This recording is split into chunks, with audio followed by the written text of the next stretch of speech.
The crown was never just a symbol of power. For many kings, it was a curse soaked in blood, family blood. In royal courts across history, love meant weakness, mercy meant death, and trust was a mistake that could cost a throne. Brothers sharpened knives behind smiles. Sons learned early that inheritance could be stolen or silenced forever. Fathers looked at their own children and saw not family, but future enemies. This is not a story of foreign invasions or heroic wars. This is a story of what happened inside palace walls, where the deadliest battles were fought without armies, and the price of power was paid in blood. From ancient empires to medieval kingdoms, rulers understood one brutal truth. The greatest threat to a king often lived under the same roof. A rival claim, even a weak one, was enough to spark rebellion, civil war, or assassination. To prevent that future, some kings chose the unthinkable. They killed their brothers. They executed their sons. They erased entire bloodlines. And history remembers them not as monsters hiding in shadows, but as rulers who sat openly on thrones built from family graves. One of the most infamous examples comes from the Ottoman Empire, where fratricide was not a crime, but a policy. When a new sultan rose to power, it was expected that his brothers would die. The logic was chillingly practical. Multiple princes meant multiple claims, and multiple claims meant civil war. The Ottomans had seen this chaos before, and they decided never to repeat it. Sultan Mehmed II, the conqueror of Constantinople, made it law. A sultan, he declared, had the right to execute his brothers for the good of the state, and many did. Princes were strangled with silk cords to avoid spilling royal blood. Infants were not spared. Mothers were powerless. The palace became a silent execution ground, where survival depended not on virtue, but on timing. Perhaps no ruler better embodied paranoia turned into policy than Ivan IV of Russia, known forever as Ivan the Terrible. His reign was defined by suspicion, rage, and brutality, but his darkest moment came not on a battlefield, but inside his own palace.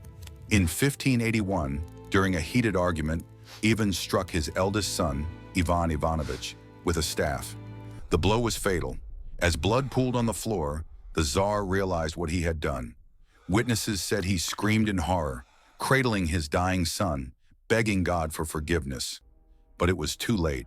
In killing his own heir, Ivan destroyed the future of his dynasty. When he died, Russia fell into chaos, entering the time of troubles, a period of famine, rebellion, and foreign invasion, born from a single moment of unchecked power and rage. In ancient Rome, family murder was almost a tradition among emperors. Power was never secure, and blood ties meant nothing when survival was at stake. Emperor Caracalla provides one of the most chilling examples. He ruled alongside his younger brother, Geta, after their father's death. The empire was split between them, but peace was impossible. The brothers hated each other openly, plotting assassination from opposite ends of the palace. Eventually, Caracalla invited Geta to a supposed reconciliation meeting in their mother's chambers. As Geta embraced his mother for protection, Caracalla's guards rushed in and stabbed him to death. Geta died in his mother's arms. Caracalla then ordered the execution of thousands who mourned his brother and erased Geta's name from history itself. Statues were destroyed, records rewritten. It was not enough to kill his brother, he needed to kill his memory. England's history, often romanticized with crowns and castles, is equally soaked in blood.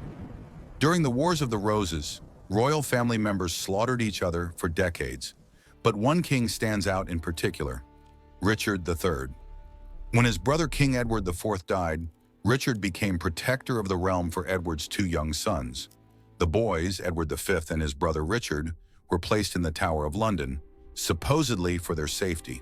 They were never seen again. Most historians believe Richard ordered their murder to secure his claim to the throne. Two children, erased in silence, so a crown could sit undisturbed on a man's head. To this day, their fate remains one of history's darkest mysteries, proving that sometimes the most horrifying crimes leave no battlefield behind, only empty rooms.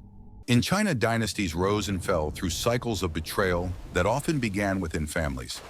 Emperor Yang of the Sui dynasty is remembered not just for his cruelty, but for how he seized power. To become emperor, he allegedly orchestrated the death of his own father, Emperor Wen.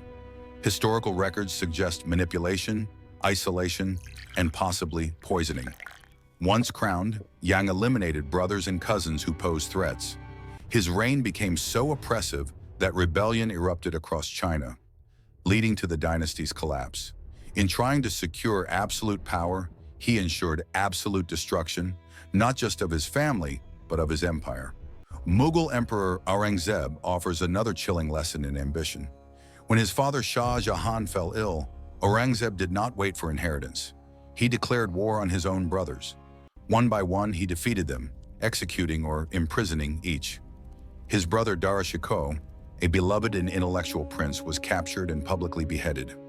Aurangzeb then imprisoned his father in Agra Fort, where Shah Jahan spent his final years gazing at the Taj Mahal, the tomb of his wife, through a window.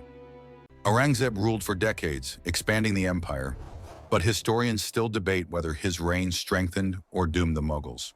What is certain is this: his path to power ran directly through the bodies of his own blood. Even in ancient Egypt, where pharaohs were considered gods, family slaughter was not uncommon. Succession crises often led to siblings marrying, conspiring, and killing each other to maintain divine bloodlines. Pharaohs erased rivals from monuments, chiseled names from stone, and rewrote history to hide murders that ensured their rule. To rule eternally, they believed, rivals had to be erased not only in life, but in memory. Across continents and centuries, the pattern repeats. Power concentrates, fear grows, and blood spills. Kings were not born monsters. Many were shaped by systems that rewarded cruelty and punished mercy. In a world where weakness invited rebellion and hesitation meant death, killing family became a form of insurance. A horrific one, but effective.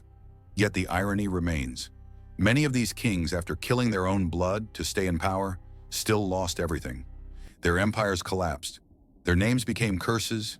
Their dynasties vanished. The blood they spilled did not save them. It only delayed the inevitable. History remembers the wars they fought and the lands they conquered, but behind every throne stained by blood is a quieter story. A father who murdered a son, a brother who betrayed a brother, a family destroyed from within. These were not acts of madness alone. They were calculated decisions made in the belief that power mattered more than blood. And time after time, history has shown the same brutal truth. Crowns built on family graves never stand forever. In the end, these kings ruled alone, feared, powerful, and surrounded by silence. No loyalty, no trust. Only the echo of footsteps in empty halls where family once stood. That is the true cost of killing your own blood to stay in power.